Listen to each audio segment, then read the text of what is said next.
Two stories of violence, both involving a black person and a white person. One, a person was killed. Another, there was a rape involved. Both had lots of video. Some might say both turned out in very surprising ways. First, why don't we head down to Clearwater, Florida? You guys all remember that story from last year where the fella was inside of a store when a white guy goes up and tells his black girlfriend she can't park in the handicap spot. She gets on the phone, calls her boyfriend. He comes out, pushes the white guy to the ground, and all sorts of crazy stuff breaks loose. This was one of the most closely watched stand your ground cases in the country, and I say was because it was until last month at a hearing when Drake's defense team announced that they would not pursue the immunity law in order to defend their client against his homicide charges. Instead, they've elected to go to trial. Drake's attorneys are expected to argue self-defense in the shooting death of Marquise McLaughlin. Fox 13 was the first to show you the now infamous surveillance footage of the shooting. In the video, you see McLaughlin step into an argument between his girlfriend and Michael Draka. While Draka is turned towards her, McLaughlin shoves him, causing Draka to fall to the ground. And as McLaughlin turns and begins to walk away, Draka pulls out a gun and fires one shot. McLaughlin then retreated back into the convenience store and collapsed in front of his 5-year-old child. He died less than an hour later. I just spoke to the store's owner this morning, who we also met 1 year ago. Ali Salous will likely be called as a witness for the prosecution. He tells us Draka was a regular in his store and had fought with and even threatened a customer before over the same handicap parking space.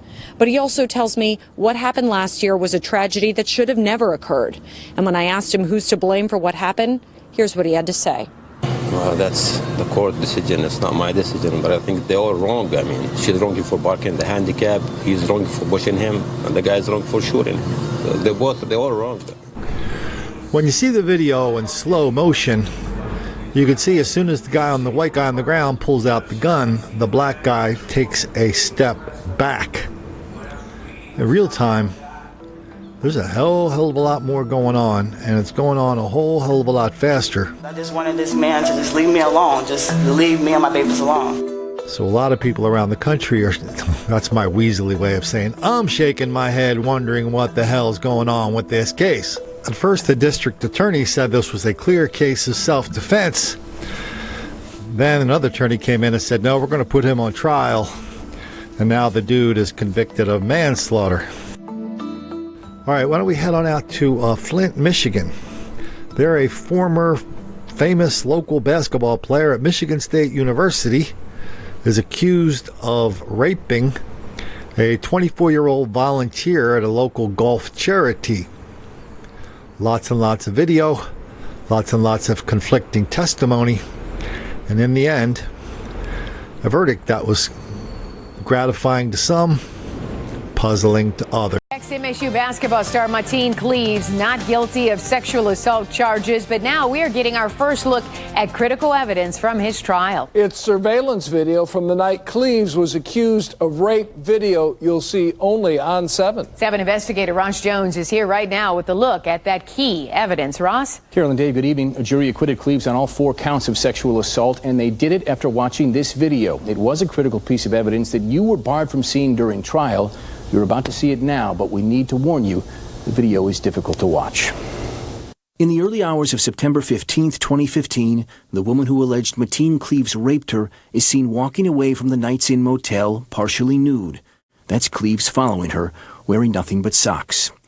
You can see Cleaves grab her, spin her around, and pull her back to the room she just tried to leave. She bends her knees to resist and continues to try pulling away before, it appears, ultimately giving up. The video has no audio, but in court, a witness to the struggle testified about what she saw and heard. She looked at me and she said, help me, help me, help me. And I had the phone in my hand and I told her, I'm on the phone right now, calling the police. I looked Martine in the eyes. He didn't say one word. 13 minutes later, she appears again, this time running away from Cleaves, who chases her, then grabs her with both arms, pulling her back to the room. The struggle continues until she ultimately falls to the ground, and seconds later, she tries to get away again. Once again, Cleves pulls her back, wrapping both arms around her waist and pulling her into the room. The same witness who called 911 also testified that she spoke to Cleves' accuser that night. She said that he got on top of her and she couldn't fight him off, and that she just laid there. Cleves' attorneys maintain that the sex was consensual all along, that the video showed Cleves trying to protect the woman when he pulled her back into the room. Ultimately, jurors sided with the former MSU star, deliberating less than 3 hours before acquitting him of all charges. And about an hour ago, Cleves' attorney Frank Manley issued a statement about the video we just showed you. It reads, "The video was presented in a court of law. A jury found Mr. Cleves not guilty of all charges. The complainant had her day in court. The criminal matter is closed. Not guilty remains not guilty." So we go from talking about your boyfriend and his wife to kissing, and then the next thing you remember is what? Being on the bed. Being on the bed. Yes. But no memory of how you got there. No. A woman testifying about the night she says former MSU basketball star Mateen Cleves sexually assaulted her. During the cross-examination, she talked about the alleged incident and what she says she was thinking at the time. You didn't want to be rude, I believe you said to him. Correct. And that he had some affiliation with Rayleigh that you thought you might get in trouble for?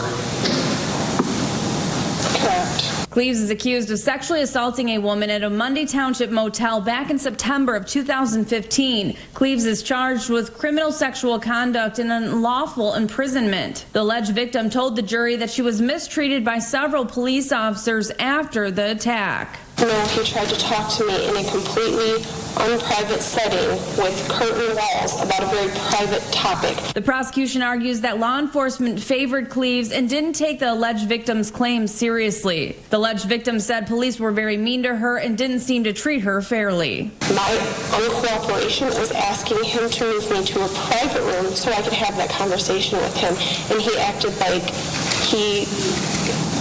as though it was an inconvenience. Did he challenge any of your story?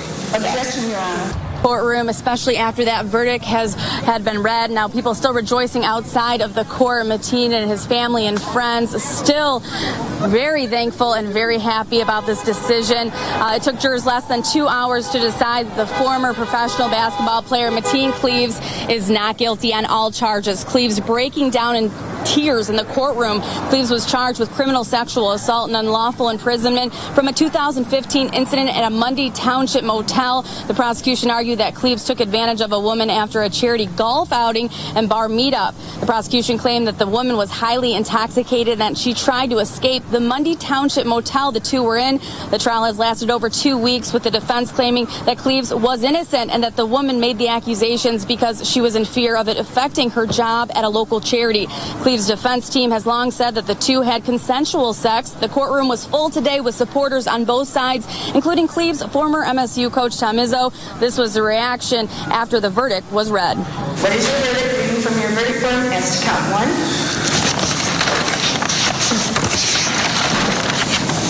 Not guilty. What is your verdict as to count 2? Not guilty. What is your verdict as to count 3? Not guilty. What is your verdict as to count 4? Not guilty.